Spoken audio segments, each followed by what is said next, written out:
We're going to go ahead and call this meeting to order at 5:31. Roll call, please. Yes, Director Sailors. Director Clark. Present. Director Costa. Here. Thank you. Thank you. And we're at the public opportunity to discuss matters of public interest within the committee scope, including items on or not on the agenda. Do we have any speakers? I have no speaker cards. Is there anyone in the room wishing to speak on anything on the policy committee agenda? No, and do we?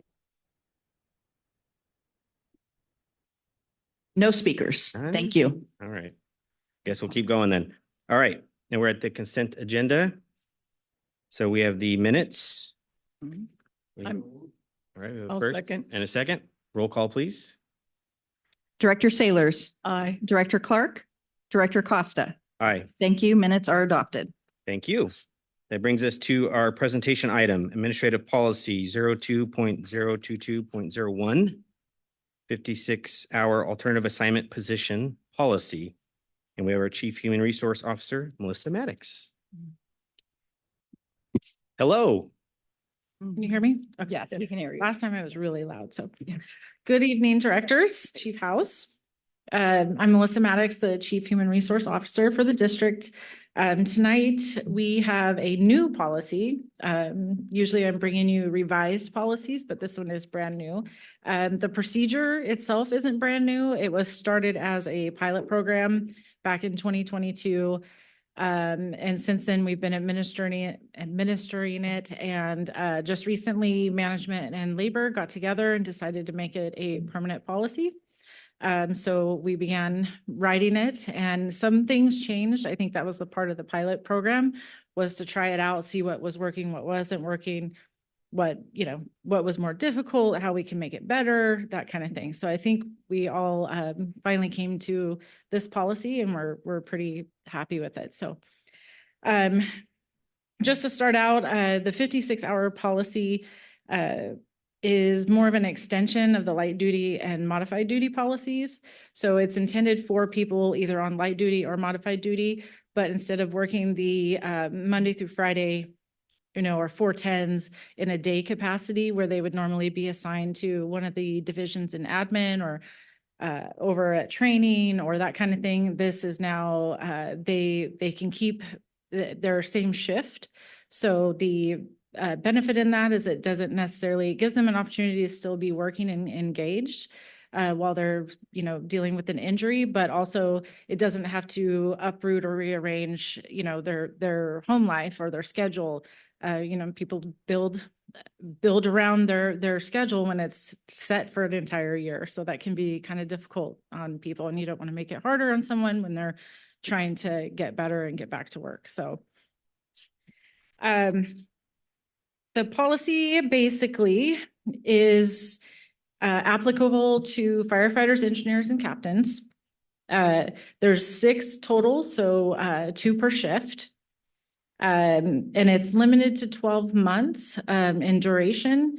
However, there is an opportunity for the Deputy Chief of Administration to review the case and review how well the person maybe is healing, kind of evaluate the whole thing and have the opportunity to extend that if necessary. The assignments themselves are determined by the Deputy Chief of Administration and then managed by the Workers' Compensation Coordinator, Candace Sarlis. So basically, if an employee wants to take advantage of this opportunity, they would just contact Candace and ask, is there any 56-hour spots open? She will do a review and figure out if there's any openings, and it's based on seniority first, overall district seniority. And then there's 3 priorities. First being pregnancy, second being light duty, and then meaning light duty, it's a work-related injury. And then third, modified duty being an off, a personal injury off duty. So basically, if all the spots are filled and one of the spots are filled by a modified duty position, and say a light duty position is requesting that 56-hour spot, or someone that's pregnant, then they can essentially bump the modified duty position out. So the intent of the policy is to have at least one spot for pregnancy and one spot for light duty at all times, and then up to the 6, 2 per shift. So. Yeah,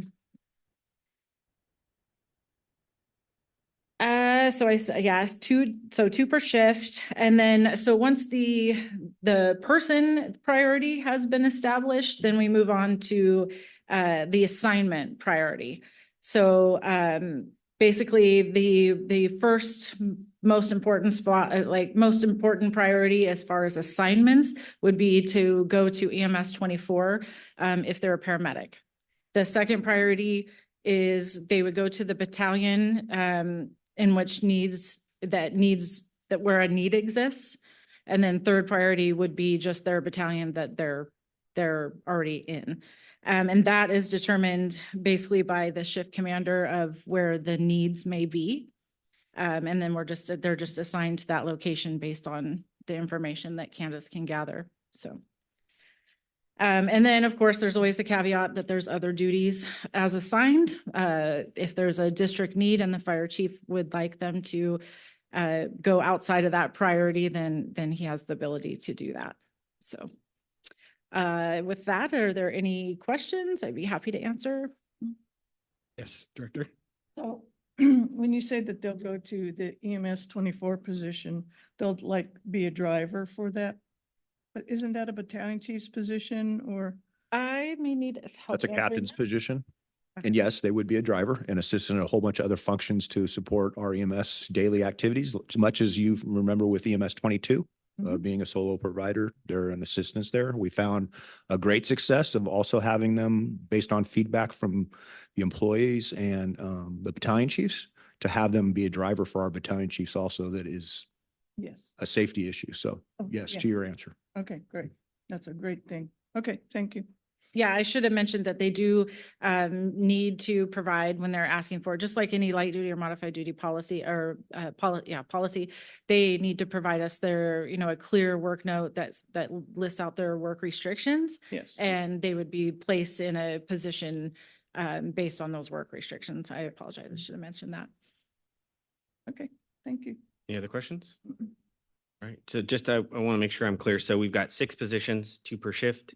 We have a priority of how we put people in those positions. If we have more than 6, they sit on a list, or we try to find alternative duty assignments, right? Working with the chief. Exactly. Sometimes there is a waiting list just for the 56-hour spot, but all that means is that they'll have to, if they choose, they can go do a regular light duty spot, either an EMS or CRRD, which is a Monday through Friday type of spot. But if the spot becomes open, Candace keeps a kind of a waiting list, and then she'll move them into that 56-hour spot as soon as it's available.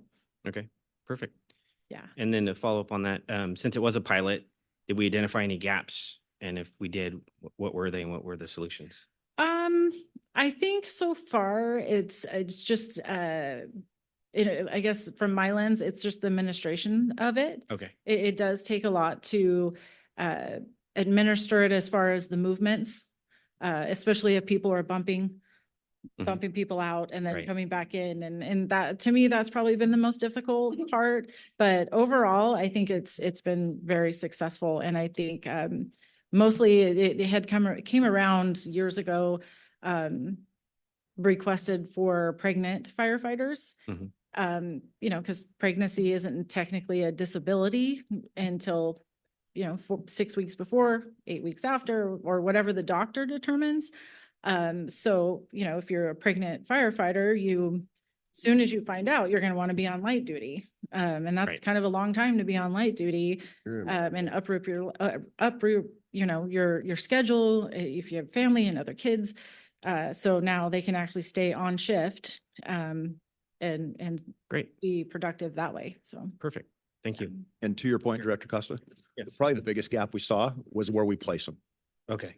was making that priority to get them to EMS 24 first and not to a different station then, but to put them back in the battalion with a battalion chief that knows what kind of duties would show value to their success and familiarity. Perfect. And then as drivers, there's no question that we, forever in the fire service, models that have drivers for battalion chiefs are a lot more effectively safe. Okay, So great. showing value for their own battalion, and they're used to battalion, it's a degree of worth, you know, feeling value doing the work that's assigned, not just sending them somewhere else and kind of Mhm. make believe work. So Right. that was probably the biggest one I'd comment on. Okay, that's perfect. Thank you. So just curious as to how many people were bumped by our pregnancies? Couldn't be that many. How many have That we- used, how many have used the program? Yeah, that have been bumped, but by a pregnancy.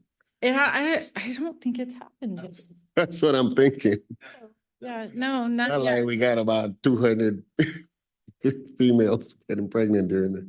Yeah, we've definitely, we've had a lot, but some of it was, sometimes they will opt to come in on a regular Monday through Friday schedule. Okay, So it's kind of their choice at that Yeah. point. So, so that would be rare. yeah, Okay. yeah, I don't think it's, I was looking at, Yeah, I was just BB Scholar, curious. because I was like, has that happened? I don't think anybody's been bothered know. like that. Yeah.